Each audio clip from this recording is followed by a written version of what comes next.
And we're back. Welcome back, everybody, to the only podcast on the internet that knows you can always count on America to do the right thing after it's tried everything else. Okay. And we That's know Churchill that. burn. Yes, and we know that because we are doctors. Not doctors. I'm Dr. Silverstein. I'm Dr. Armshaw. And on this week's edition, we'll be talking about the murder of Henry Nowak here in the United Kingdom and the response by the far right. We'll be talking about, is it two-tier policing and so many other ththings, the impact it has on the Macclesfield election, and Elon Musk jumping into the fray, supporting a little group called Restore. How exciting. Turning to the international scene, we're going to be taking a look at the Ukrainian strikes against St. Petersburg, Zelensky's open letter to Vladimir Putin, and of course, a little discussion of the peace deal that may or may not happen. In the United States, we'll be looking at Sleepy Don and his sedition to tell you that he was asleep. We'll also be talking about the anti-American webpage that the United States White House has put up. In addition to that, we'll be looking at Bill Pulte, a non-spy who's going to be in charge of spies, and the California governor's race. And finally, with good news, we'll be talking about your friend and mine, Hunter Biden. All that and more on Doctors Not Doctors, starting right now. Patrick. Chris. So, it's been a week now in the UK. It's been a rough week, I think. There's been a riot. Yeah. Always great when that happens. Yeah, always great when that happens. Happens around the same time every year in kind of the same place. Yeah. Basically, if you're listening from overseas or you haven't turned on the television in a week, it's hard to go anywhere or look at anything in the UK this week without hearing about the murder of Henry Nowak. Mm-hmm. I think it's good to start with a little bit of background here because for a long time we couldn't talk about the case, or at least we didn't hear a lot about the case because it was still going. And now the case is over and the killer of Henry Nowak has been found guilty of murder and has been sentenced to life in prison for a minimum of 21 years. So the basics of the case are that Henry Nowak was an 18-year-old student who was walking home after a night out with friends. He wasn't massively drunk. He apparently had a couple of drinks and was walking home, and he passed a person whose name I won't use because the guy's a complete dickhead. Screw him. And the person basically, he had two knives because the person was a Sikh, and apparently he had one large knife and I think the traditional Sikh knife, according to the court, Henry Nowak took out his phone, basically started taking a video of the man with the knives, and basically said, I will paraphrase here, whoa, and he asked if he was, quote, a bad man, and then the person took his phone and then stabbed him 4 times in the chest. That was found to be murder. But the problem was that the assailant basically claimed that Henry Nowak was making his brother claimed he was making a racist attack or a racism against him. And so the police were called, and 7 minutes later they arrived. Now, Henry had already been stabbed 4 times. So when he got there, the police were responding to what they were told. And what they were told was that this is a racist attack. And Henry, we found through body cam footage, basically said, I've been stabbed and I can't breathe. And basically died right there. The police did not immediately assist Henry because they had him in handcuffs on the ground and they were talking to the assailant standing up. Because I believe his brother, the assailant's brother, was the one who had made the call or had made basically told the police that it was a racist incident. And obviously, the entire time, Henry's been basically mortally wounded. And the police did not take note of what Henry had said with any seriousness. Presumably the fact that he was bleeding. Like, he was stabbed 4 times and he died from being stabbed. So, presumably there was blood. Did the police officers just not notice that the man was grievously and, in fact, mortally wounded? This is where a lot of the other issues, we'll come to this when we get to the analysis section. But according to the, there's body cam footage, which has been circulating around the UK all the past week. And it's effectively, the police literally said, the police literally told him that you weren't. Yeah. He was told, right. He was told, I've been stabbed, and like, no, you weren't, and they move on. Yeah. And then when he collapses because he's like, I can't breathe because he's been stabbed 4 times in the chest, the police immediately call. They try to perform CPR on him. They call the ambulance. It was obviously too late. And I think it should be noted that because of the nature of the injuries, according to the court, there was nothing that could have been done. Right. But the problem, obviously, which is the next section here, is that the police were responding to a call on a certain way, and the body cam footage basically showed that the police did not. If somebody said they were stabbed, they said effectively, obviously, I don't care that you've been stabbed, or that they don't believe that you've been stabbed. So this has been basically grasped by both hands by the far right. Yes. Nigel Farage, leader of Reform UK Limited, put out an emergency address to talk about the injustices, and basically all the normal people, all the usual suspects have come out basically saying that, this is an example of two-tier policing, which, for those of you who are not familiar in the United Kingdom, but it's kind of a far right trope now that in the easiest way to put it, white people are getting a raw deal by the police.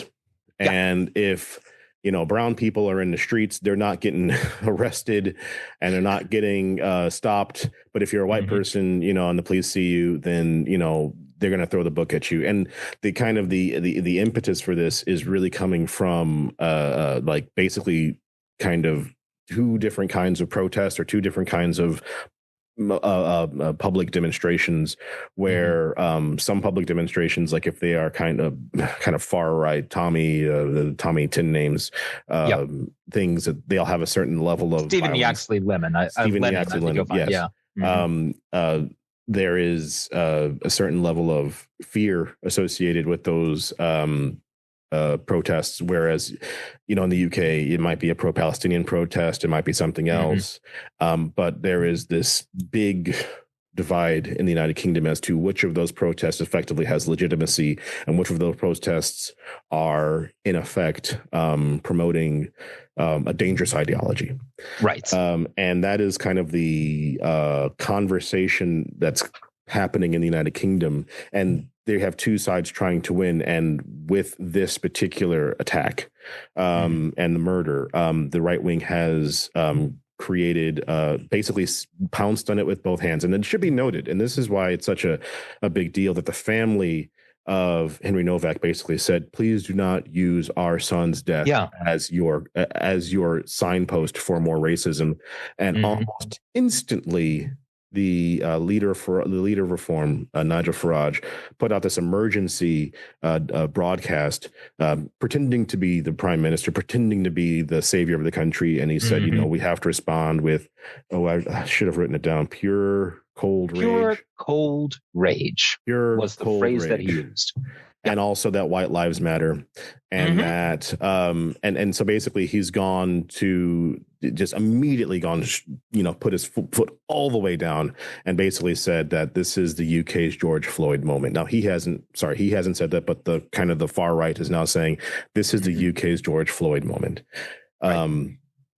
This is wild. I don't know if you've seen any of this on television, Patrick, but what do you? Well, I don't watch TV. I just I try to keep my brain nice and calm and cool and collected. So I don't subject it to television, Chris. I just spend all of my goddamn time on the internet. So, I'm perfectly sane. It's all great. But obviously this has been a huge story. And obviously there's a few things that I think we should discuss in turn. First off, the fact that the killer was carrying 2 knives. It's really important, I think, to make a distinction here, because basically, if you're a member of the Sikh community, then my understanding is that part of the religious prescriptions, the things that you're supposed to do as like an article of your faith, is there are like 5 objects that you have to carry, 5 things, right? One of which is what's called a kirpan, which is a knife. Now, for the vast majority of Sikhs, this knife is symbolic. Like it's the kind of like a token on a necklace, that kind of thing, right? Because the whole point of it is that you're demonstrating your faith, not that you are carrying a dangerous bladed article, right? Yeah. Now, the United States has very strict laws against carrying bladed weapons in public, and for damn good reason.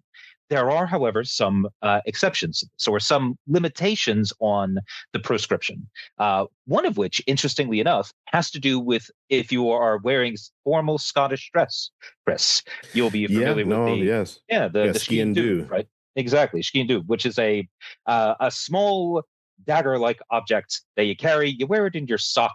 It looks baller. In no way should it be sharp and dangerous. Don't do that. That's stupid. But because it's purely ceremonial, it's sort of, as long as you're not threatening anyone with it, it's like it's okay under the law. This is not legal advice. Don't go get a kilt just so you can carry a blade. That's a stupid idea. Yeah. No matter how good you look.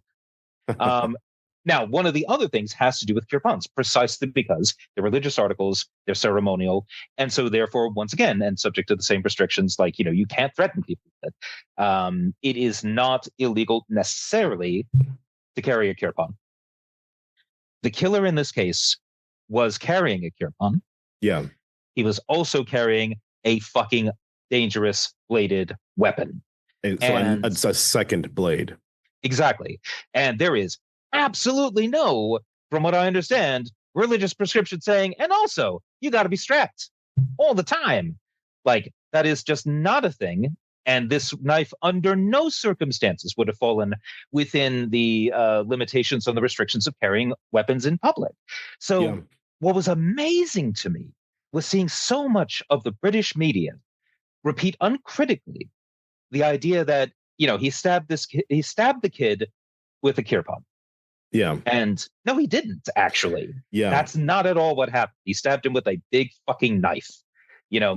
So I think this begins, this horror, like in terms of its impact on British society, begins with a deeply, deeply feckless media that honestly does not seem to consider it to be important to get the facts straight before they start reporting a story. I think in this particular case, no. I mean, again, because you're talking about a brown person who has attacked and killed a white person. Yeah. This is like the inciting incident. But while I use the word incitement, I think it's also important to talk about what happened after Farage made that emergency announcement. And you can't see my air quotes, but they're there. Yeah. Because that day or the next day, the very next day. The very next day, a public gathering happened in Southampton. And people. That's where the attack happened.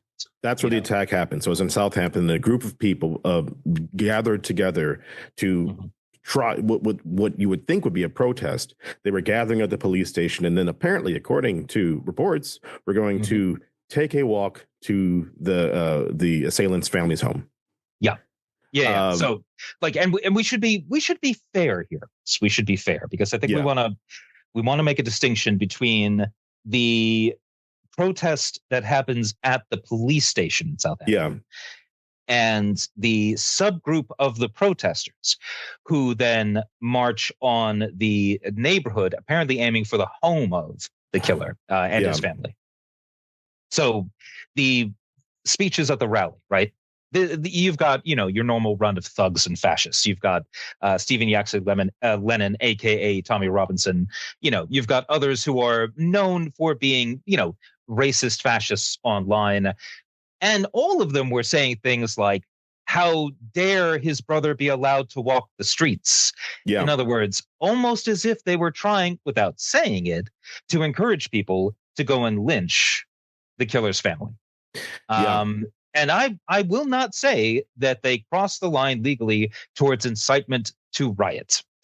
I will say that it sounds like they had a good sense of exactly where the legal line was to between inciting people to go and kill someone and not technically doing that under the law. That does not make me think better of them. No, of course not. I mean, like the usage of language here is kind of in the aftermath, right? Because the father has pleaded with, British public society to say, please don't use my son's death as your cudgel, right? And the far right said, fuck you. We're going to do that anyway because we need this. And so they have like the phrase pure cold rage, for example, that specifically that you didn't say hot rage, I think is really important. Why the hell would you respond as pure cold rage? Because you can get what people are saying without them saying it. It's the mafia tactic. You don't say, get me, 60 bullets. You say, get me 60 boxes of ziti or something. You don't say the actual offense out loud. Right. It's a beautiful shop you have. It would be a pity if anything were to happen to it. You don't say, give me money or I burn your shop down. Yeah, exactly. It'd be gauche. Well, that's why we have RICO in America. Yeah.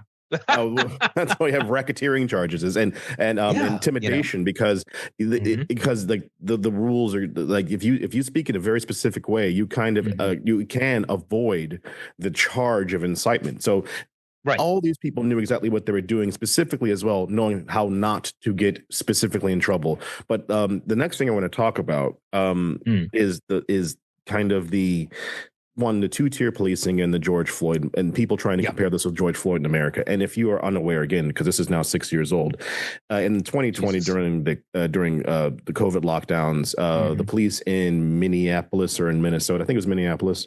It was Minneapolis, yeah. They arrested a man named George Floyd.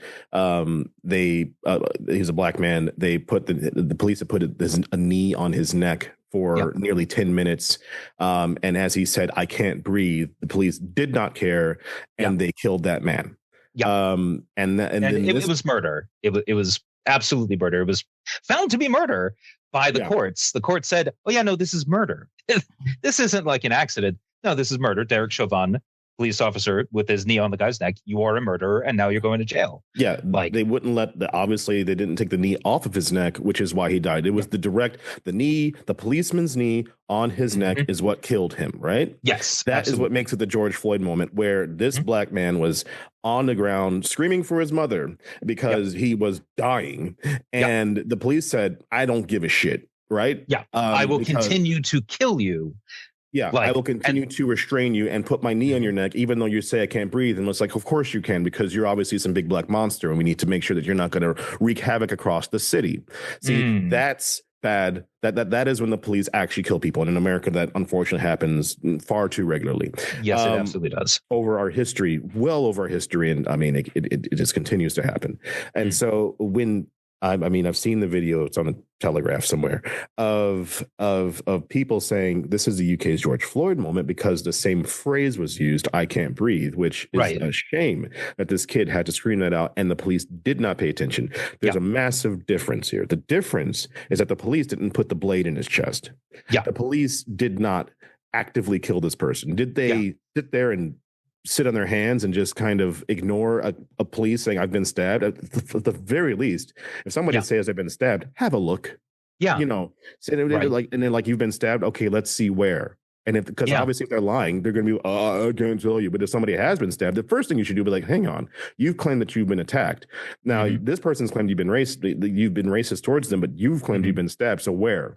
And you're like, and then you could but so that's what's always bugged me about the story from the police side is like, you didn't even take a moment to be like, somebody's made a claim of bodily harm upon themselves, and you're like, eat shit, right? Yeah, that's fucking gross, right? It's a massive failure by the police. There's no doubt about that. There's no argument here that the police who responded to this scene, like, they fucked up. They fucked up bad. They're not responsible for Henry Nowak's death because A, they didn't stab him. That would be the killer. Yeah, and B, there's from even a causational standpoint, like Henry Nowak had been stabbed 4 times and he was dying in the chest, and like exactly. I think he stabbed like he died handcuffed and he shouldn't have been. He died not believed and he should have been, right? Like it's a total fucking failure by the police. There's no doubt. 100%. They didn't kill him. They did not kill him. That did not happen. They didn't put their knee on his neck. They didn't, stab him a 5th time. They didn't, they didn't do anything to exacerbate the problem. They did not withhold necessary medical intervention because there's no medical intervention that would have helped apparently. And when they thought it was, when they finally realized what was happening, they started CPR and they called an ambulance. It was just that they hadn't taken it seriously fast enough. Yeah. but to make a comparison that these two things are just, this is your George Floyd moment. Yeah, it's fuck off. Insane. Yeah, it's insane. That's nuts. And to try, and obviously people are saying that to get a rise out of people like me. But at the same time, you defend yourself. Like, this is an absolutely insane statement to make. And yet people are like, oh, I don't know, is it? I mean, yeah, I mean, could it be? I mean, they use the same phrase, therefore it must be the same thing. I'm like, I mean, I've heard anecdotal stories, right, of people who aren't from London, who are brown, actually from Scotland. Yeah. And they, had never been to London before, and they just needed to transit from one airport to another. And they had to spend like a couple of hours just crossing London. And I think they had to change buses a few times or change trains. And that person was stopped 3 times by the cops. God damn. 3 times. Yeah. Right. But like, seriously, like the statistics are really clear here. Like, Black Britons are 5 times as likely to be stopped and frisked as white Britons are. Like, it's like the numbers are completely out of whack. They're obviously out of whack. And of course, the vast majority of people who are stopped, nothing is found, right? I know there's an argument that people say, oh, but police need this power because it's so important. I'm not going to make an argument one way or the other on that, but I will say that its application is clearly it is racially biased. Like, whether it's intentionally so or not, that's clearly the actual impact, right? So this is, of course, what the right wing is doing, because what the right wing needs to happen is to get white Britons to identify as white Britons, to see everyone else as the enemy, and to take to the streets and commit violence. Because what they want is violence. Like, that's the whole point. And the thing is, you're not going to get there with sober, rational arguments. You're going to get there by inciting people to believe crazy nonsense, by getting people to sign on to conspiracy theories, and by getting them to fundamentally reject the evidence of their own eyes and their ears, to reject the evidence of statistics, and instead say, I know the truth, and the truth is that somehow I am being attacked by science or whatever. But it isn't rejection of the evidence of your eyes and ears, because being in your social media bubble, this is what you're being told. And I mean, there are, these crazy stories of AI pop stars and AI like counterculture stars on the far right who are walking through the streets and like and feeding this nonsense into their heads, because they must, like, you have to think that it's true, that my life isn't good because all these things are stacked against me, which is why this 2-tier policing thing is such a big phrase now, that, basically what Farage and the far right are trying to argue is that, racism was treated more seriously than a murder. And that is also an incomplete and total fucking lie. It is not not what happened there. It wasn't that these people walked up and saw that somebody had been murdered. They walked up to the scene that they had, right? Right. The information that they had at the time, to be fair, had come from the killer's brother, who lied to them. They came in they're under operating the lie. on false information, Yeah, exactly. They should have seen through it quicker. They did fuck up, but sorry. I know. I'm just angry. But like the issue here is like the alternative that they're trying to, without saying it, this is the alternative they're trying to create. The alternative situation is this. This person has made a claim of racism. I'm going to ignore that because that person's brown and this dude's white. So let's see what this person has to say. Let's see what's wrong with them first. Let's make sure this kid is okay. And then we can address the claim of racism, which probably isn't true anyway. And it was a lie. And the problem was it was a lie. The problem, this cunt who fucking did this, right? Who murdered this kid. I mean, has set this whole country back at least, several years, because like there was a riot. There's a literal riot. I mean, these guys were throwing huge dumpsters at the police and like throwing, incendiary devices or whatever those things they use at football games are, with the red smoke. Yeah. Well, like this is the thing. Like the last time we had riots like this, right? It's not like, the protest got a little bit out of hand. No, it's that dozens of fucking thugs tried to murder people, tried to burn down hostels with human beings inside, women and children, right? Yeah, it was refugees, Yeah, and here you had hundreds of thugs marching into a neighborhood, going towards the killer's family's house. The killer, by the way, convicted, sentenced. That part's all done. Justice has been served. Yeah. But so what is the purpose of going to the killer's family's home? Well, it's not to like, rally and show that there needs to be justice for the perpetrator. The perpetrator's in jail. That's already happened. The only possible reason can be to intimidate or even to commit violence against people who were not the perpetrators, right? Yeah. Now, that said, the killer's mother apparently did take the knife away from the scene, and she got charged. Of course, as she should have. With the police. Exactly, right? The killer's brother appears to have made a false police report. And yeah, there should be fucking consequences for that. You don't get to do that because that's fucking dangerous. And also, you're covering up for murder. Fuck you. Yeah, excessive. So, but like that's for the police to deal with. That is their fucking job. It is not the job of mobs, and it never has been. No. So this is it's. I'm just going to say this, and then I'll shut up on this because this really pisses me off. But like when this shit was happening in the 1990s under the British National Party. Yeah. No one was confused about what was happening. Yeah. They were fascists, and everyone knew they were fascists. Yeah. And the societal response was, "Oh, you're a bunch of fucking fascists. Fuck off." Yeah. I could go back to the Battle of fucking Cable Street, the 1930s, and fuck Oswald Mosley and his. Why is it that all of a sudden Britain and America seem to have lost the recognition of a fascist when they see one, right? Why is it that all of a sudden it has to be, well, it's unfair to call them fascists just because they make Nazi salutes. And it's unfair to say that they're racially motivated just because they talk about how they need to expel all the black people. It's this madness that has taken over the center. And I say the center in Britain and America. Yeah. To say that you cannot admit what is happening in front of your own eyes because to do so would be to mean you'd have to do something about it, Yeah. Like Elon Musk is a Nazi. He gives a Nazi salute. He is backing fascists in Britain, and these fascists have tried to kill people, and they're going to keep doing it. And with that, I think we will end on this particular subject, which is the real reason I believe that at least Farage is pushing this so hard, right? Because I think he's come closer to the line and to the edge than he's ever done before. Oh yeah. With this particular reaction and this emergency broadcast, and I think he's doing it for two reasons.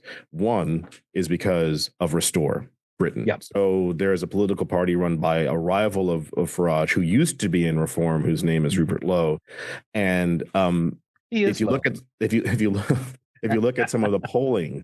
In that he is definitely eating into the Reform vote, right? Mm-hmm. So Reform has to go even further to the right, and I think I heard on the radio or something saying, "What's further right than far right?" And it's fascist. Like you're out of things to call people if you have to go further right than the far right, because the far right itself is just another way of saying, at the very least, authoritarian, right? Yeah. Mm-hmm. So. I think that he's doing this, and also because Elon Musk is now basically backing Restore. He's backing Rupert Lowe and not officially backing Nigel. Now that may change because it's not. It's Elon Musk, but I think that you're seeing this. You're seing like the degradation of the vote, and you're seeing a degradation of Reform's vote overall. They didn't do as well in the local elections as they should have. Their poll numbers have been going down from the low 30s to now the mid 20s. That's a massive drop, which means you cannot guarantee getting a majority. You need to enthuse people to vote for the largest far right, in air quotes, party. Yeah.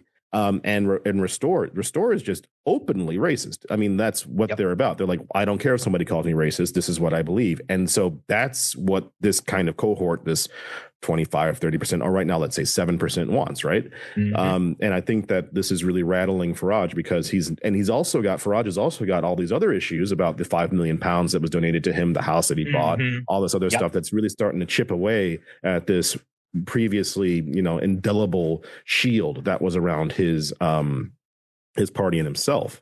So it's and finally we have this macro-failed election coming up, and they're, every man, a candidate who says horrible things about women and has basically said, oh, I don't believe that, a fan of Putin, but now he's no longer a fan of Putin. He said that the annexation of Crimea was, sure, these things happen, and if he wanted to do it, he could do it. He's now said, I've changed my mind on that. Good. I wonder what it was that caused him to change his mind on whether or not countries should be allowed to invade other countries and seize the territory and murder their people. Yeah. So at least he's on the right side of it now.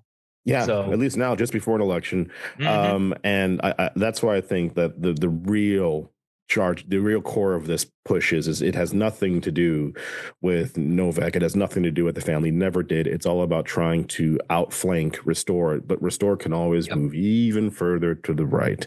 Yeah. They can always, we're already talking about concentration camps as reform policy. So Restore can just even further right than that. Well, yeah, you can always go for death camps. Hey, listen. As long as somebody's getting slapped in the face or hurt, that it's not me, I'm okay. So I think with that, we can put down our rage. You're right, because there's so much else to talk about in this beautiful world that won't make me incredibly angry. Yeah. Wait, I'm checking my notes. Oh no, everything else is going to make me angry, Chris. Oh no. But let's take a little break, and we will be right back.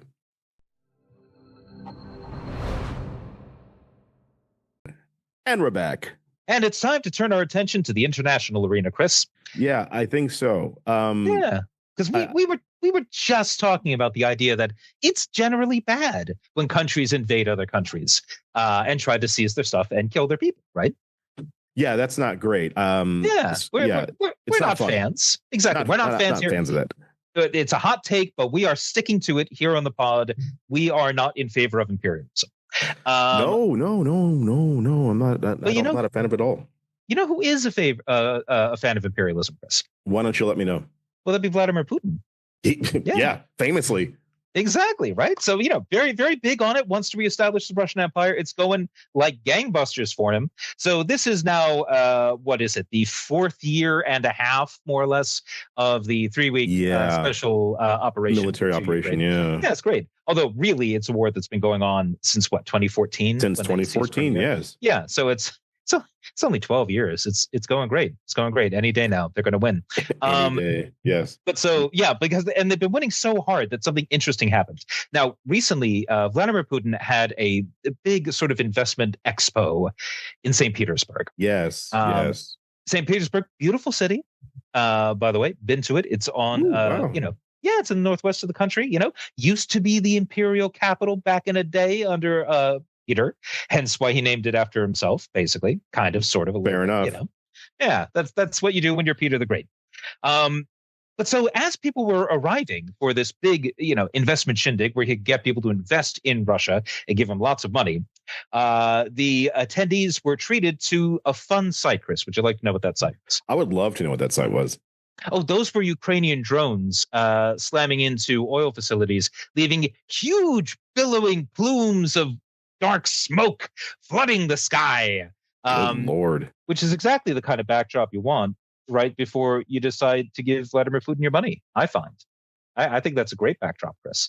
So, yeah. I agree. I think that now, basically, in case you couldn't tell from Patrick's voice, this is a massive change in the direction of this war. And it's kind of indicative of how things have been going for, this Ukrainian Russian war. Putin's in trouble. And as we keep on talking about on this, and we're not military experts and we're just reading the stuff, but the analysis is pretty clear that, his position is getting weaker and weaker and weaker by the day. And to have this attack, and you're supposed on the day that you're having your big, hey, listen, guys, everything's fine. Please give us more money. It really shows that they're in a shitty place. And it's also really interesting because Vladimir Zelensky put out an open letter to Putin, I believe, yesterday on all social media, and it's about 20 slides on Instagram, but basically it says now the overwhelming majority of Ukrainians view it positively. This is about his war. Our long-range drones paid a visit to the opening of your farm in St. Petersburg, covering a distance of more than 1,000 kilometers. As you know very well, that distance is not the limit of our capabilities. This is the tone here is what's really important, is that he is not somebody who's saying, hey man, listen, I mean, come on, let's just get this thing over with. Come on, man. This is a guy saying, we're not even trying yet. And we are hitting you where it hurts, when it hurts. And so he's basically asked for Putin to say, listen, this war is not working out for you, and it's not working out for us, but you are losing people at a astronomical rate. We are losing people really too, and every person that we lose is a tragedy, but you are losing so many people so fast that there is no way you can keep this war going. So let's just talk about it. Let's end this war. Why don't you and I meet? And there's so many different countries. We can go to the Middle East. We can go to Switzerland, places that we know are safe. And he kind of ends with, I'm going to paraphrase here, but he's basically said that, oh yeah, Trump made you a bunch of promises in Anchorage about how things were going to go. How's that working out for you? It's a good question, Chris. Yeah. It's a good question. And so he basically said, listen, dude, you are in it now. So how about we get this over with? How about we end this, and we end this amicably? And Putin, of course, capitulated. They're going to have a peace deal in Switzerland. I am just kidding. Putin said, "Fuck off." And because Putin can't say it's time. Is this thing for it to be over? Putin said, "No, we're not doing this." And the war will keep going on, but it definitely shows that, at least for now, there's a shift. Now this war is all about drones, and Ukraine knows what the hell's going on with drones. This is, I think we cannot stress this enough, just what this sort of means. Ukraine has gone in the last several months from being losing territory, from having really, difficulty getting proper support from the European Union, thanks to the blocking measures being taken by Viktor Orban when he was still in charge of Hungary. They've gone from being a country where the common sense was, they've done a great job. They've really slowed the progress, but at some point they're going to crack and they're going to lose, and maybe they should just give up the Donbass. And they've gone from that to, oh no, actually they have developed some of the most useful drones for military purposes that the world has seen. They've learned how to use them with incredible effect. They are currently doing to Russia what the Allies were attempting to do to Nazi Germany during World War II. That is to say, strategic bombing. But there's a huge difference between the strategic bombing during World War II and that's happening right now. Aside from scale, because, it was a world fucking war, obviously the scale is going to be a bit different. But so when the Allies were attempting to hit the ball-bearing plant at Schweinfurt, for example, right? Yeah. They had to send huge numbers of bombers with large numbers of men in those bombers carrying many, many, many bombs, dropping those bombs from a massive height and hoping against hope that they would hit their target. And 90% of the time they would not hit their target, which is why you needed so many fucking bombers just to make sure that something got hit. The civilian cost of this is obviously massive because, civilians tend to live in cities, and that's where factories tend to be. And if you are militarily going after factories that are 100% legitimate targets, you're going to kill civilians when you do it. Yeah. Now, it was a horrible part of the war, but, maybe that's why Hitler shouldn't have started the fucking war in the first place. Well, that's fair. I might argue, right? Yeah. What's interesting here is that with Zelensky, with Ukraine, and with the drones, they're able to hit these strategic targets. They're able to hit the incredibly important refineries. They're able to do it with precision. They're able to do it and hit their targets and not have to send masses of drones to do it because their accuracy is so high. And that means that in stark contrast to the Russian way of war, which has been to try to kill as many civilians as you can, to break the political will of the Ukrainian people, to try to do what, Hitler tried to do during the Blitz, what the United States tried to do with the firebombing of Tokyo. Neither of which worked, by the way. It's worth mentioning that terror bombing as a tactic does not have a great success rate. Instead, what they're doing is strategic bombing, and they're doing it without killing large numbers of civilians. It is a fundamental change in what is possible. And so if you're if you're a member of a Western military, you have to be looking at Ukraine and saying, oh shit, this is like the Spanish Civil War was in the 1930s. This is the future. We need to figure out how to respond to it immediately. We need to start talking to Ukraine. We need to get them on side. We need to learn what it is that they have learned. Yeah. You know? So they're in a very different situation now, and it's quite interesting. It is interesting. And it's just about longevity. It's about stamina and endurance. Who's going to be able to make this thing work? I think that we can at least leave it there and see what happens in the next few weeks. But I think we should end this section on the ceasefire that never was in Iran. Now, last week, we were talking about how Trump was saying, oh, just a few more minutes and we're going to get this ceasefire sorted out. You know it and I know it. It's all going to be fine. Well, here we are a week later.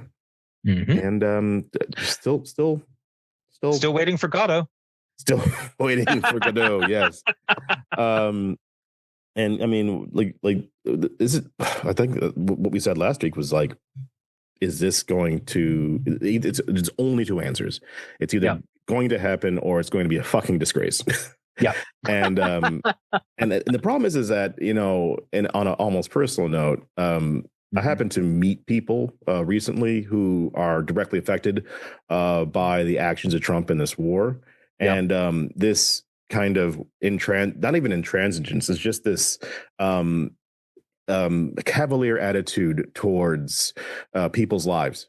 That's what I don't think you really see until you see somebody right in the eyes and just like, this dude's just like playing with people's lives, and it's which we will talk about in the next section. It's just one of the many reasons why he is just unfit for office. But what are your thoughts? I mean, this ceasefire is obviously not happening anytime soon. The Iranians are saying this obviously isn't happening anytime soon. I mean, earlier this week they were saying that, you know, Iran had agreed not to have a nuclear weapon. Yeah. Well, which was obvious bullshit. Yeah, but Chris, that's the great thing about just saying stuff. He could just say stuff. Yes, right? That's true. Yeah. Like, and I'm being only slightly facetious when I say that, because the way that I understand Donald Trump at this point comes down to the basic idea that he is someone who he grew up in the church of Norman Vincent Peale, who, for those of you who aren't aware of this guy, he was a fundamentalist preacher who wrote the book, The Power of Positive Thinking, which is basically the origin for the whole manifesting thing, The Secret. It comes back every few years with a new Secret. You remember The Secret. You remember that bullshit. Yeah. You know, just write down on a piece of paper that you want $1 million, and then the universe will give you $1 million, Chris. It's wonderful, right? Yeah. So you just say shit until it happens. And I think Donald Trump fundamentally believes that is how the universe works. Not for everyone, but for him, because he's special. He's the special boy. Yes, the chosen one. Yeah, precisely. So I think when he says stuff, he's not describing the world as it is. He's describing it as he wants it to be, and believes that he can make that happen by saying what he wants the universe to be. You know, and I think this begins to make sense of that. But there's also another reason why he says shit like, "Oh yeah, we're about to have a peace deal." It's because every time he says that, the morons who invest in the stock market are like, "Oh, great, there's got to be a peace deal, guys." And then the market moves in a way that Donald Trump can make a lot of money off of.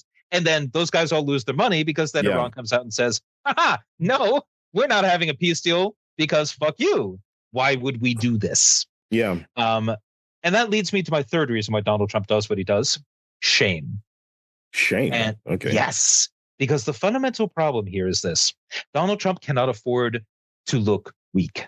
No. And that's a problem for him because he is weak, Chris. Inherently, yes. All of this attempt to try to turn it into we're 5 yards from the finish line. You know, we're almost there. Just a few last things to nail down, like Iran will give up its nuclear weapons and they'll open the Strait of Hormuz. But we're almost there. It's about to happen. All of this is because Donald Trump needs the war to end and Iran doesn't.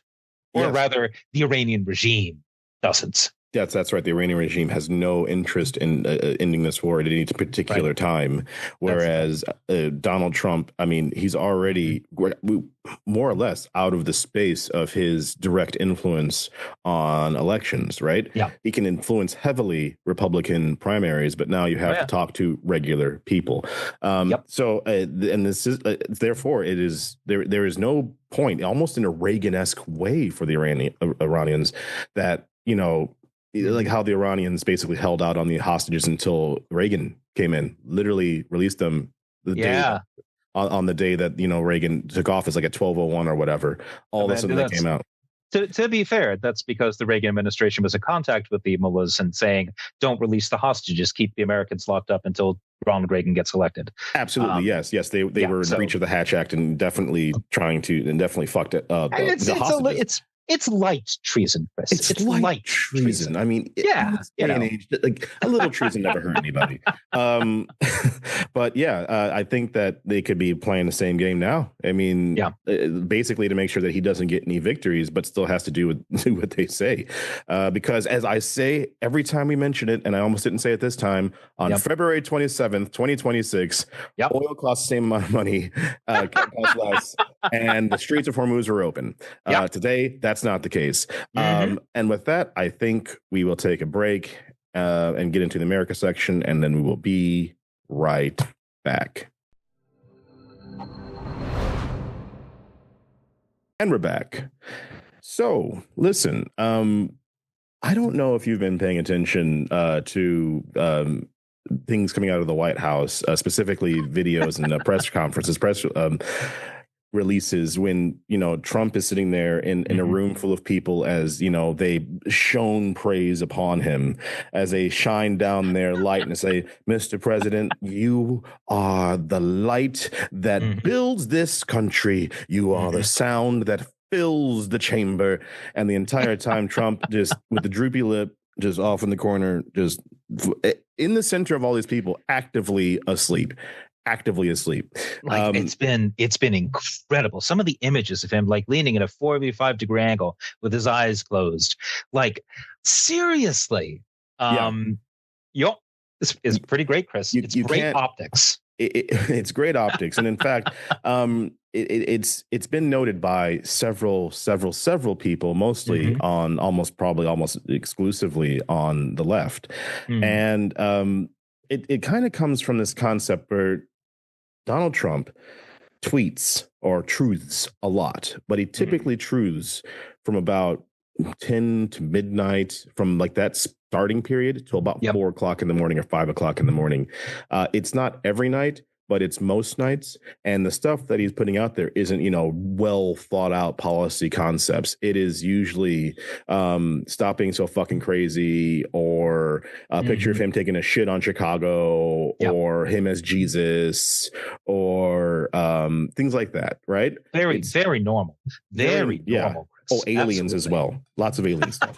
and like it, if it is really him doing the truthing or tweeting and putting stuff out, right?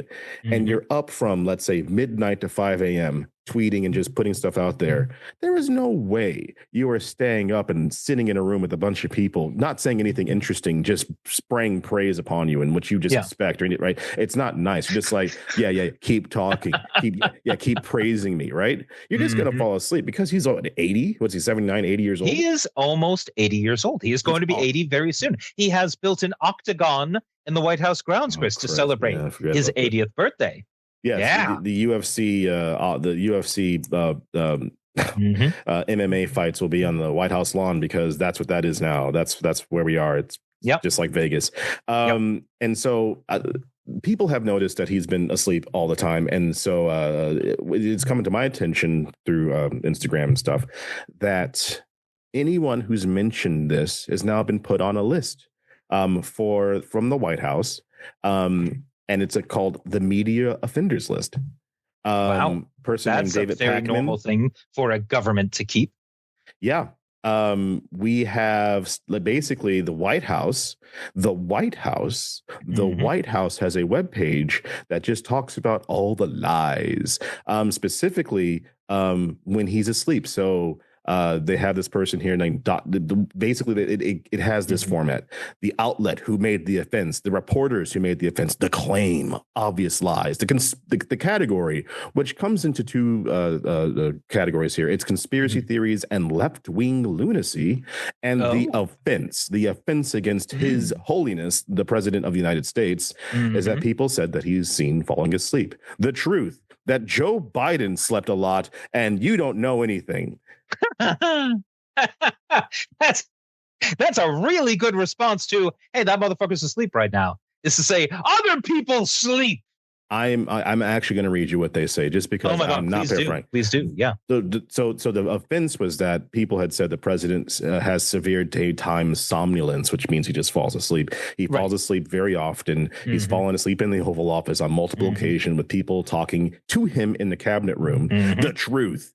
This is a blatant lie founded upon cherry-picked screenshots. It's not screenshots. It's all video. We can all see it, of President Trump blinking or reading this moronic conspiracy theory from a, quote, medical expert, originated as a fringe talking point for chronically online leftists trying to save face after covering up Joe Biden's cognitive decline for 4 years. Trump just completed a physical and received a clean bill of health from one of the nation's greatest doctors. Their claims are demonstrably false and a projection of their failure and shame. Wow. That's on the White House website. That is that's what they're spending their time on. Yep. And it keeps on going. There's a guy named David Pakman. David Pakman reported on the fact that there was a rumor that Trump was hospitalized before Easter. And so they basically say, oh, he's a liar. And there's also a thing on this page that basically says, if you have any tips, please submit them. And that's what I think I want to end on this point, is that's great for a government to tell people to do. Submit a tip to the media offender of the week so that we can put them on our page and let you know who they are, so that I'm not saying you can go after them. I'm just telling you who they are. Yeah. Because we also tried to give up $1.8 billion to the January 6th people for reasons unrelated to the fact that they are violent criminals. And we also banned the IRS from investigating Trump at all and his family for the rest of his life for reasons. So that's what the White House has been doing for the past, I guess, month or however long it takes to make this crazy site. Yep. I think it's, I want to point this out. I want to say this, right? So obviously that's a very political thing for them to say. And, in politics, people often make claims that are, bullshit, that even become lies. And that is not illegal, right? Yeah, political lying isn't illegal. If the Republican Party had a website doing this, I would think that they were fucking morons who are liars and really bad at this whole propaganda thing. But I wouldn't see it as being like, dangerous. This is on the White House's website. Yeah. This is the fucking White House. That's the People's House. That is the Office of the Executive of the United States of America. That's the government. Yeah. They keep doing this thing where they use the government to act politically, where they keep using the power of the state to go after their political opponents. It is authoritarianism. It is well beyond simply being, gauche or whatever the fuck. Like, this is, again, like back in the day, we used to know what this was. Like, a lot of American media for the last 50 years has been about, like, what if the government started being literally the way the government is being right now, And when you watch those movies, you know who the good guys are, you know who the bad guys are, you know that's bad when that happens. Somehow people seem to have lost that, or at least 35% of America seems to have lost its goddamn mind on that. So it's a problem. It's a pickle, Chris. It's a pickle, yeah. And I mean, and I'll leave you with this one. On this same website, we have one of the people that they've claimed has been a left-wing lunatic and part of this media attack upon Trump is a guy named Stephen Colbert. The claim, Stephen Colbert leaves a legacy of leftist lunacy. The offense, Stephen Colbert finally retired from CBS's The Late Show. His boring career was marred with TDS and left-wing bias. That's what they said. This is what the tax money is being spent on. in addition to raising all your prices, making billions of dollars for the very fewest people, the very smallest amount of people in America, they have some kid writing just utter nonsense. I think, but you were talking about going after the president's enemies. Yeah.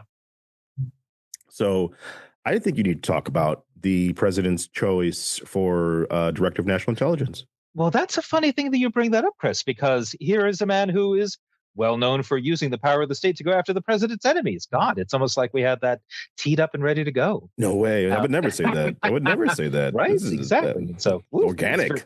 Very professional of us, I must say. But yeah, so as you may or may not know, Tulsi Gabbard, who was the Director of National Intelligence until, I believe, April, right? She was not a very good person to pick to be Director of National Intelligence.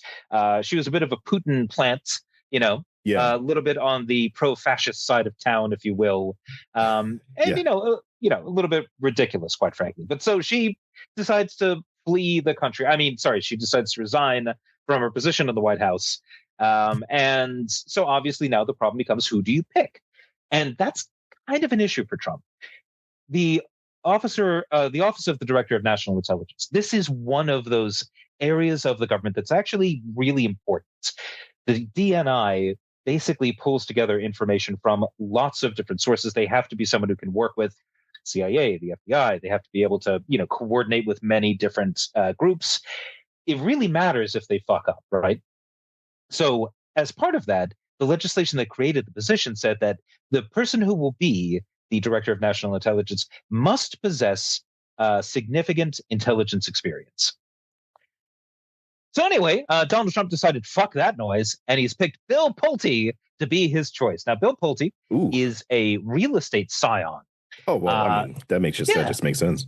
Oh, it's those great. guys are getting it. Those guys really are just batting 1,000 right now for running 100%. The country. Absolutely. So he is a little bit like Donald Trump, except that unlike Donald Trump, he doesn't appear to have ever made any real money from real estate at all.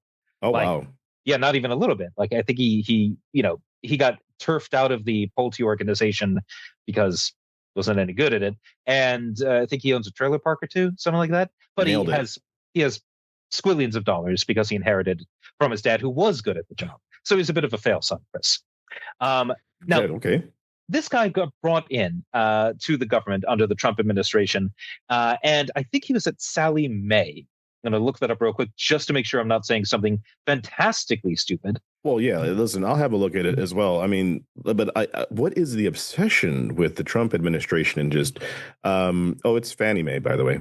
It's Fannie Mae. I keep getting that wrong. I keep mixing up my fake, not really women acronyms that are sort of semi-private, semi-public organizations. Call those Quangos Fannie Mae. Call them Quangos. I haven't heard Quangos in so long, Chris. Thank you for bringing that back. Yeah. That's what I'm here for. Yes. But yeah, so he's in charge of Fannie Mae. And that's, it's for regulating mortgages and all that kind of fun stuff. But he didn't use his position to do, things like that. No, instead he used his position to go after the mortgage records of the president's enemies.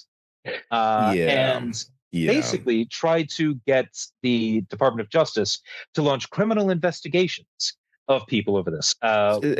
Sorry, are you about to say this? So is he the guy who basically tried to create the case against Letitia James? Oh, yes. Yeah, this is him. That is him. Yeah, Letitia James, who is the African-American woman who was the, district attorney general, state's attorney. Was it a state's attorney or attorney general of New York? Yeah, we should look that up. We should know these things. But yes. Yeah, Letitia James. The important thing about her, aside from, being pretty high up in the whole New York Attorney General. Thank you very much. Yeah, the important thing about her is that she's the one who got Trump indicted and convicted of felonies.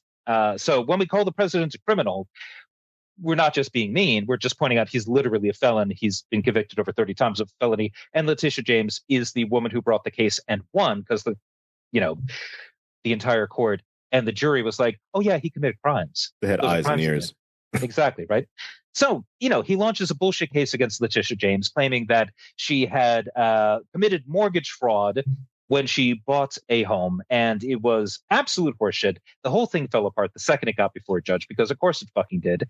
It was just an attempt to use the power of the state to go after the president's enemies, right? Yeah. They also did this against an African-American woman who is on the Federal Reserve Board, trying to force her out. And again, the case completely collapsed because there was no there. It was literally just using the power of the state to punish the president's political enemies. Fascism shit, that kind of thing. So Bill Pulte's not a great guy, is what I'll say. No, but he's got a lot of Todd Blanche in him. Oh, he sure does, Chris. And that's the thing. He may not have literally any intelligence. Lisa Cook, by the way, she was a reserve governor. Thank you very much. Yes. There may be a bit of a pattern in who he goes after. I will point that out. I will just say that. I think that's fair. Yeah. I think that's why it's there. Go ahead. Mm-hmm. Yeah. But so this is the guy who's now going to be in charge of the nation's intelligence services, Chris. This is the guy who is going to have an enormous amount of power to be able to punish the president's enemies using the power of the state. This is a dangerous man who should be nowhere near government, much less the office of the Director of National Intelligence. But the problem is... There is a problem, yes. For him to take up the reins of this power, he needs to be confirmed by the Senate. Yes, like everybody else, like every other presidential appointee, yes. Mm-hmm. And that's an issue because, well, as we've noticed, Donald Trump has pissed off Republican senators quite a bit. I mean, there's the whole destroying the economy, starting wars without any congressional say-so, and the whole attacking the senators who are members of his own party, who vote with him 99% of the time. But Donald Trump is just like, fuck you. I'm going to support Ken Paxton now. So if you're John Cornyn, senator from Texas for now, because he's now going to get kicked out because Donald Trump turned on him. Yeah, that's right. Why would you go to the wall for Bill Pulte? Yeah. And if you're a Republican senator who hasn't been already fucked over by Donald Trump, but you're looking forward to, running for re-election, is Bill Pulte the hill you want to die on? Like, you want to add to your woes by supporting this crazy motherfucker? Yeah. I see there's a lot of people. I mean, like what we said last week, or the title of last week's show is nothing to lose and him to blame. And additionally, I think you said earlier off camera that you need to have experience in the intelligence community in order to be the director of national intelligence. Yeah. You can't just be, well, frankly, George H.W. Bush, who was the head of the CIA for a long time, who apparently did a decent job at it. You need to actually know what the hell you're talking about, because you can, kind of kill us all. So, and as I was saying before, Trump's appointees, Witkoff and Kushner and all these people who are just absolute jokes and have done zero benefits, done zero good, in their positions, right? Yeah. Now we're going to put another real estate hack in the position. And frankly, if he does get in there, I would be surprised if somebody doesn't sue to say this guy is not qualified. And like, there's a reason there's a law. If it's a law, it must be a law to prevent a person from becoming an unqualified person like you or me. We are not qualified to be the director of national intelligence, right? Yes, that is absolutely true. That is a real statement that I'm happy to say I am not qualified to be the director of national intelligence. And if I was put in that position, somebody should get a lawyer and sue the government to get me out of it immediately, because I don't want to accidentally start World War III when Trump's already trying to do it himself. So this is, I mean, it's a question of, I think you hit on the right point there. I think it's just a question of the loyalty now, the benefit of blindly following Trump, which we can't, assume that that's not going to happen. We can't assume that people aren't going to say, well, that Trump, he's screwed me over 8 times, but the 9th, I'm sure it's going to work out, But this guy, I don't like this guy. I don't think you should. No. Like, so Bill Pulte, unqualified white man for the win. Oh yes, and I think we'll leave it there's there. more of that two-tier living there. I think the last thing we'll talk about this America section is the California governor's race. Yes. Because California has what's it called? Wildcats or something. Oh no! You're gonna love this. It's called the Jungle Primary. Oh, that's right, the Jungle Primary. Yep. Terrible name. The law of the jungle, Chris. Terrible name. And it's it's a terrible name. It's a stupid system, honestly. Like because terrible name, stupid system. Just leave the state of California. It's a great name for a terrible system. Basically, a jungle primary. The idea is everybody runs, and the top two move to a final round. Right. Yeah. So it's like a battle royale, and the last two candidates standing, then they go to the actual election where people choose them. And I'm sure someone at some point thought this is going to be a super democratic thing to do. But in reality, what it does is it means that for the Democrats, 5 million people will run for the Democratic nomination, and the Republicans will generally put up like 1, right? You're right, of course, yeah. Or maybe 2. And 2, that's where the danger happens, because basically the perennial nightmare, and this has occasionally happened, is that if you've got like this sort of situation, if one side that is the majority splits into enough candidates, and the side that's the minority splits into only 2, then those 2, while getting a very small portion of the vote altogether, may individually get a larger percentage than anybody else. So theoretically, you got 2 candidates who pull like 10% each. Yeah. And then you've got 9 other candidates, Chris, each of them rocking about 9% each. Yeah. The 2 candidates will become the people who are actually running the election. The other 9, they cannot move forward. Right. So it's entirely possible to get your dumbass locked out of power precisely because you decided that, no, I got a real shot at this. I'm going to keep running. And of course, no one ever pulls out. So what's really interesting here is that it didn't look like that was going to be the case. And I know you smirked, and I should have worked on my phrasing there, but there it is. Phrasing.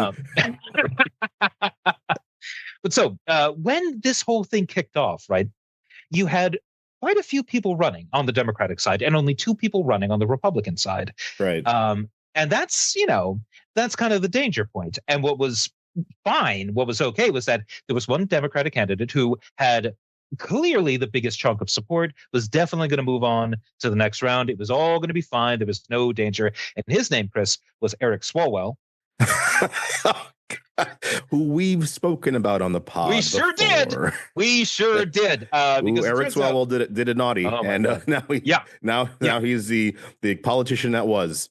Well, that's the thing, because people came out and said, he's committed rape, and the Democratic Party was like, oh fuck no. You got to go, dude. And so he steps down. He also stepped down from his House seat as well. His career is quite over while he fights the charges. I'm sure we'll hear more of him going forward, but not for this election. Yeah. At which point, the entire Democratic field was splintered, and it really did look like there was an opportunity for the Republicans to win the top 2 slots, basically. And this thus is the true. Democrats Yes. would be completely locked out of power in California, an incredibly Democratic state. And you would think to yourself, okay, well, obviously what happens is some of the people who are polling at 3 or 4%, they drop out, solidify support. That's the reasonable thing to do. You take one for the team. Clearly, that's what should happen. And that didn't happen, Chris. Instead, do you want to know what happened? I would love to know what happened. Javier Becerra was polling at 3%. Right. The entire time, until Swalwell left the race. Right. At which point, all of Swalwell's supporters were like, well, who do we back? Who do we go with? Let's go with Javier Becerra. He was able to pick up the support of people who had been backing Eric Swalwell. So he's able to get the sort of like center left and the progressives on side, and he's able to ride that to a first place victory in this round of voting. Yes. So he is almost certainly going to be facing Republican Steve Hilton in the election in November. When that happens, Javier Becerra will almost certainly win, and he will become the first elected Hispanic governor of California. Yeah. This is a big deal. This is an incredible political story. This is a real indication that no one polling at 3% will ever pull out of a race again, Chris.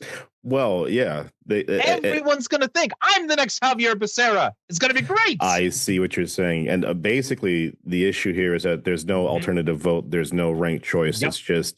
It's just first past the post. And as we've said many times, first past the post only really works with 2, maybe 3. But because you have to get the plurality of the vote, and so that's we're taught that means you have to get 50 plus 1% of the vote.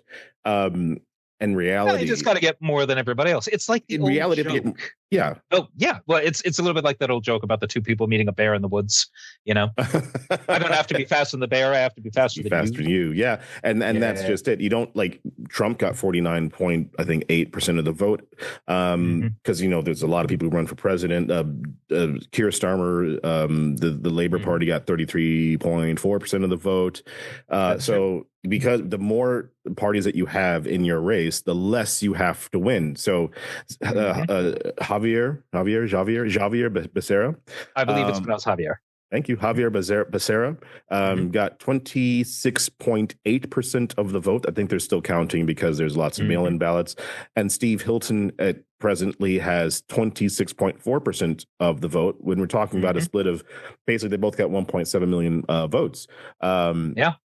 So I'm sure there's a stack of people that almost shut down my computer in the middle of the recording of people who've been standing. But I think that you when you have a system like this, I'm actually, I'm going to stop myself before, I read anymore. They could have, a totally reasonable system, but it just seems like if you're going to have a system like this, it needs to be ranked choice. You need to have a 1, 2, 3, 4, 5, 6, 7, 8, whatever, right? It cannot be first past the post and then whoever wins, whoever gets, 15% of the vote wins. It's insanity. It's utter insanity, right? So and Javier Becerra, I think his incredible political comeback is kind of like a good strong argument for like we no one's ever going to drop out again. This has got to be a thing that we deal with. It's time to change the system, California. You've got the votes to do it. Don't be crazy like this. Don't be crazy. Yeah, we'll have to wait. We'll have to see that. But I think we're going to move on from here to some good news. Dun, da, da, da. Well, yes, the good news that's here. The official good news musical sting, Chris. Now, as Patrick is a loyal listener of Doctors Not Doctors, he really knows that the good news sound has been in there for quite a few weeks now.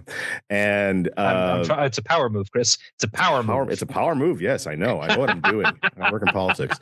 So I think in this week, we need to talk about Hunter Biden's time on Twitter, and he is absolutely bodying anyone who has anything to do with him. So if you're unaware of who Hunter Biden is the son of Joe Biden, former president of the United States, and he's had a checkered life. He is that's a way of putting it. Yeah. He was a drug addict. He had been done for federal gun charges in 2024. He has more kind of recently been the focus of the far right as kind of the poster child for presidential corruption, because the far right has been, MAGA has been basically saying that he has been corruptly gaining benefit from being the president's son, but only when the president was the vice president of America, by being on a board of a company in Ukraine, and he made some money from some paintings that he made, and that's why he needs to be in jail. Yeah, because of all the.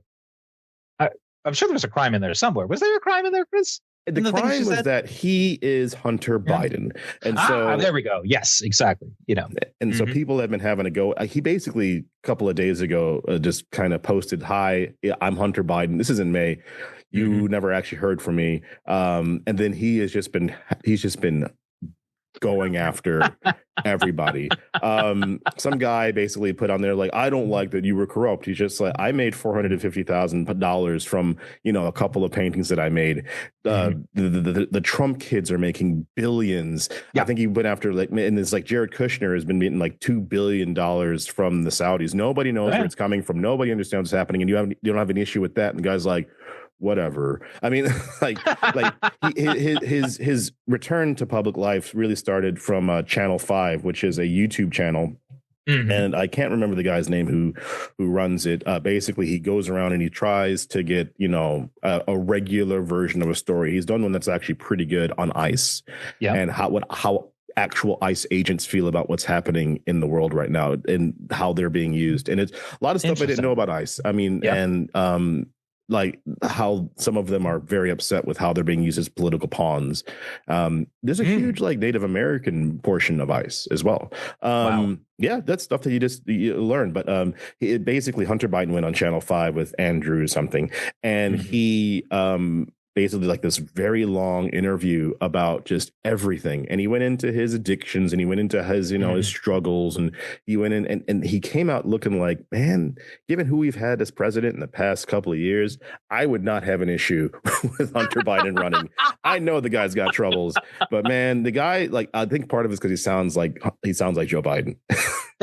He sounds like a young Joe Biden. And I'm all like, it's just so comforting to listen to a person who's nice. But this is the last thing I'll say. Then you can, if you have anything to say, go on in. This dude was talking about he's having to go at everybody, but he really, really hates Jake Tapper. And that makes me like him all the more, Chris. Jake Tapper is just one of the most useless people in the Western punditocracy that you can find. He's just been a piece of shit and completely useless for 20 years now, I feel like, so I'm happy whenever anyone points out how full of shit Jake Tapper is. So that makes me happy.